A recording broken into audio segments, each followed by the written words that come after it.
నమస్తే. సామాన్యుడి చేతిలో సామాజిక అస్త్రం నెంబర్ 1 న్యూస్కి స్వాగతం. నేను రవీంద్ర.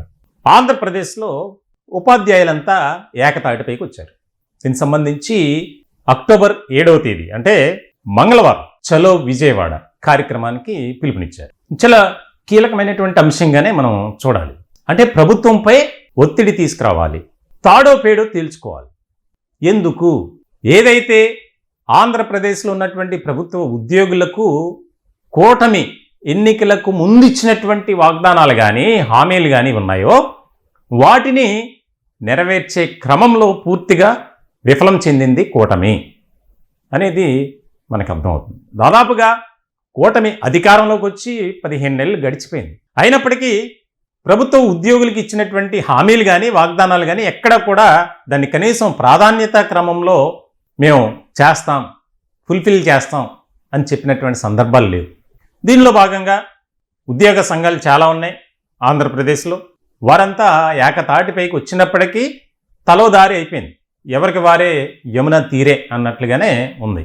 అంటే కలిసి రావట్లేదు. అందుకే ప్రభుత్వం ఎక్కడా కూడా ఒక రకమైనటువంటి సానుకూలమైనటువంటి స్పందన ఇవ్వడం లేదు అనేది బాగా వినిపిస్తుంది. ఇలాంటి తరుణంలో ఉపాధ్యాయులంతా ఐక్యమయ్యారు.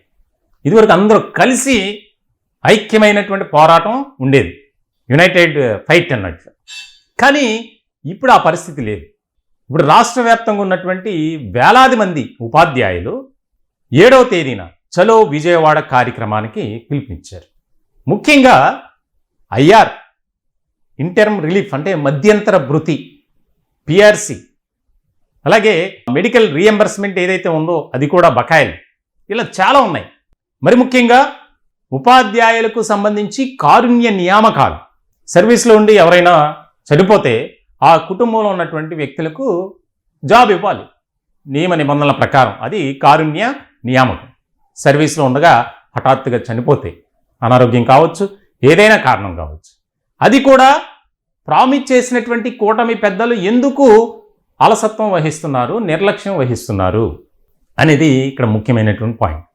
మా డిమాండ్స్ ఏవైతే ఉన్నాయో మేమే ప్రభుత్వంతో తాడోపేడో తేల్చుకుంటాం అన్నట్లుగానే ఒక నిర్ణయం తీసుకున్నారు. ఎందుకంటే ఉద్యోగ సంఘాలు ఎవరు కూడా కలిసి రావట్లేదు. రాష్ట్రంలో ఉన్నటువంటి ఉద్యోగ సంఘాలు ముఖ్యమైనవి దాదాపుగా 10కి పైగానే ఉన్నాయి. కొంతమంది అయితే కుల ప్రాతిపదికన ఉన్నాయి, మరి కొంతమంది ఇక రకరకాలుగా ఆర్గనైజ్డ్కి సంబంధించి ఉన్నాయి. రాష్ట్ర వ్యాప్తంగా తిరుగుతున్నారు, పర్యటిస్తున్నారు, అందరినీ ఏకతాటిపైకి తీసుకురావడానికి ప్రయత్నం చేస్తున్నారు. కానీ ఉద్యోగ సంఘాల ప్రతినిధులు ఎవరైతే ఉన్నారో వారిపై నమ్మకం కోల్పోయింది అనేది ఉద్యోగులు ఆరోపిస్తున్నటువంటి అంశం. వాస్తవమేనా అంటే ఏమో అవునే అవ్వచ్చు.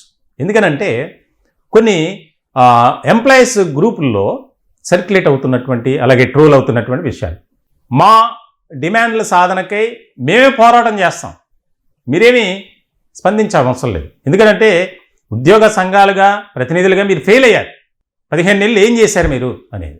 ఒక అసోసియేషన్కి సంబంధించి మిమ్మల్ని ఒక మంచి పొజిషన్లో మేము కూర్చోబెడితే మీరు ప్రభుత్వానికి సంబంధించినటువంటి పెద్దలతో కుమ్మక్కై మా డిమాండ్ల సాధనకై మీరు పనిచేయట్లేదు అనేది బాగా వినిపిస్తున్నటువంటి మాట గ్రూప్స్లో. సో మొత్తానికైతే ఇప్పుడు చలో విజయవాడ కార్యక్రమానికి ఉపాధ్యాయ సంఘాలన్నీ కలిసాయి.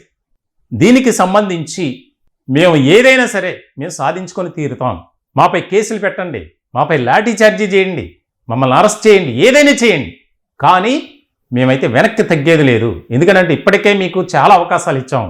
ఆగస్టులో మీకు వినతి పత్రాలు కూడా పంపించాం. కనీసం మా యొక్క ప్రతినిధులతో మీరు మాట్లాడటానికి కూడా ప్రయత్నం చేయట్లా. మీకు అంత తీరిక లేదు. కాబట్టి మేమే రోడ్డెక్కుతాం. ఎందుకంటే మా కుటుంబాలు తీవ్రంగా నష్టపోతున్నాయి. ఇక చూస్తూ ఊరుకునే పరిస్థితి అయితే లేదు అనేది ప్రధానమైనటువంటి అంశంగా మారింది. మొత్తానికైతే మరి ఇంకా కొంత సమయం ఉంది కాబట్టి కూటమి పెద్దలు ఏ రకమైనటువంటి నిర్ణయం తీసుకుంటారు, సరే మీ పని మీరు చేసుకోండి అని వదిలేస్తారా, లేదా సానుకూలమైనటువంటి స్పందనతో లేదు మేము చేస్తాం, మీకు ఇచ్చినటువంటి వాగ్దానాలు కానీ హామీలు కానీ అన్నీ కూడా నెరవేర్చే క్రమంలో ఒక కీలకమైనటువంటి నిర్ణయం తీసుకుంటామని ఒక భరోసా ఇస్తారా అనేది ఇక్కడ ఒక కీలకమైనటువంటి అంశంగా మారింది. ఉత్కంఠనే చెప్పాలి.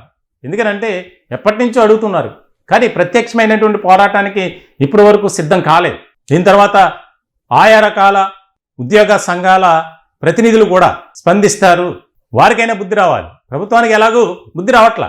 ఏదో ఒక కారణం చెప్తుంది, సాగు చెప్తుంది. మిగిలిన కార్యక్రమాలు చేస్తున్నారు, మిగిలిన పథకాలన్నీ ప్రవేశపెడుతున్నారు. మరి దానికి ఆర్థిక భారం అని చెప్పట్లేదే. మా విషయానికి వచ్చేసరికి ఎందుకు మీరు ఫైనాన్షియల్ ప్రాబ్లమ్స్ అని చెప్తారు అని నినదీస్తున్నారు. కీలకమైనటువంటి అంశంగా మారింది.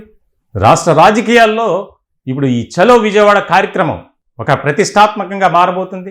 దీనికి సంబంధించి మరి ఆ టీచర్స్ని రాకుండా అడ్డుకుంటారా, రావటానికి ప్రయత్నం చేసేవారిని అక్కడే హౌస్ అరెస్టులు చేస్తారా అనేది కీలకంగా మారింది. మొత్తానికైతే మేమైతే చలో విజయవాడ కార్యక్రమాన్ని విజయవంతం చేస్తాం, ఎంతమంది వచ్చినా ప్రభుత్వానికి మేమేంటో చూపిస్తాం అని ఒక నినాదంగా తీసుకున్నారు. మొత్తాన్ని చూడాలి. ఇప్పటికైనా కూటమి మరి స్పందించి ప్రభుత్వ ఉద్యోగుల అంశానికి సంబంధించి ఒక కీలకమైనటువంటి ప్రకటన చేస్తే, ఎందుకంటే వారు మేనిఫెస్టోలో పొందుపరిచినటువంటి అంశమే, మేము అధికారంలోకి రాగానే ఐఆర్ ప్రకటిస్తాం, పిఆర్సీని అమలు చేస్తాం, పెండింగ్లో ఉన్నటువంటి డిఏలను విడుదల చేస్తాం, అన్నీ కూడా ప్రాధాన్యత క్రమంలో ఒక్కొక్కటిగా మేము అన్నీ చూసుకుంటాం, చేస్తాం, మీరు మాకు ఓట్లు వేయండి.